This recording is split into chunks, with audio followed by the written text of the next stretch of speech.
ফিরহাদ হাকিম মহাশয় যে কথাগুলি বলেছেন সেটি প্রথমবার নয় যে উনি এই ধরনের কমিউনাল কথাবার্তা বলেছেন। এর আগেও উনি বলেছেন। কিছুদিন আগে উনি দাওয়াতে ইসলামের কথা বলেছেন, যে যারা ইসলাম ধর্মে জন্মগ্রহণ করে তারাই সৌভাগ্যবান, বাকিরা সবাই বানের জলে ভেসে এসছে, এরকম একটি মন্তব্য। তার আগে উনি মিনি পাকিস্তান করার কথা বলেছেন। তার আগে উনি উর্দু ভাষাতে কথা বলবে 50% লোক আগামী দিনে, সেরকম একটা কথা বলেছেন। এবং গতকাল উনি বলছেন যে জজ সাহেব যারা, আমাদেরকে মাইনরিটি থেকে মেজরিটি হতে হবে, আমরা 17% আছি সারা ভারতবর্ষে, আমাদেরকে মেজরিটি আসতে হবে এবং কম জজ সাহেব তৈরি হচ্ছে, মুসলমান জজ সাহেব, আরও বেশি করে জজ সাহেব তৈরি করতে হবে যাতে আমরাই বিচার দিতে পারি, বিচারের আশায় নয়, আমরা যাতে বিচারটা দিতে পারি। অত্যন্ত কমিউনাল কথাবার্তা। সাংবিধানিক পোস্টে বসে উনি কিভাবে এই ধরনের কথাগুলো বলতে পারেন? এবং এটা আমার মনে হয় খুব প্ল্যান্ড করে মমতা ব্যানার্জি এই লাইনে উনি চলছেন।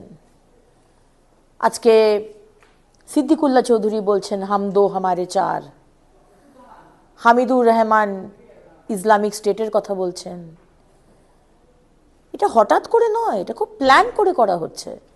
এবং বাংলাদেশে আজকে এই অবস্থা যে একজন হিন্দু স্বামীজি, একজন মহারাজ স্বামী চিন্ময় কৃষ্ণ মহাপ্রভু, তার জন্য কেউ আইনজীবী দাঁড়াতে দেওয়া হচ্ছে না, কারণ মৌলবাদীরা সেটা চাইছে না। মৌলবাদীরা ঠিক যে কথাগুলো বলছেন ফিরহাদ হাকিমের মুখে, আমি ঠিক সেই কথাগুলো দেখতে পাচ্ছি তিনি বলছেন। মমতা ব্যানার্জি তুষ্টিকরণের রাজনীতিকে সফল করার জন্য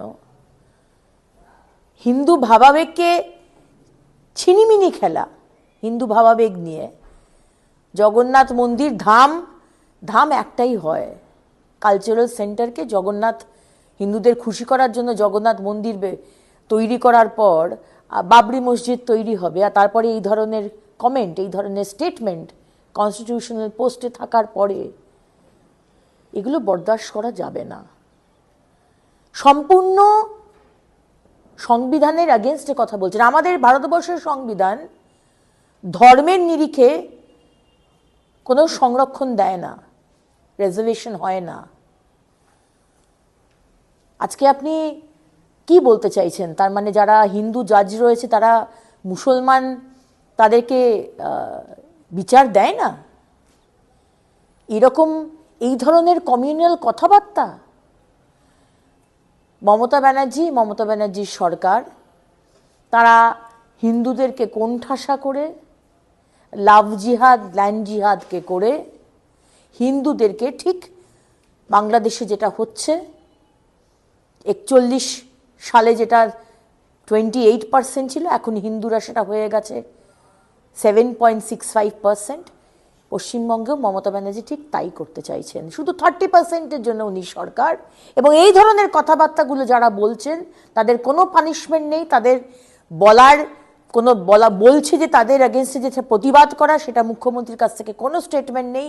মুখ্যমন্ত্রী চাইছেন পশ্চিমবঙ্গের হিন্দুরা পশ্চিমবঙ্গ ছেড়ে চলে যাক অন্য জায়গায়, ঠিক যেরকম আমাদের পূর্বপুরুষরা বাংলাদেশ ছেড়ে চলে এসেছিল পূর্ব পাকিস্তান ছেড়ে, ঠিক সেরকমই উনি হয়তো চাইছেন ওনার রাজনৈতিক এজেন্ডার জন্য যে হিন্দু যারা রয়েছেন পশ্চিমবঙ্গে তারা ছেড়ে চলে যায়। কিন্তু এটা আমরা বরদাস্ত করব না।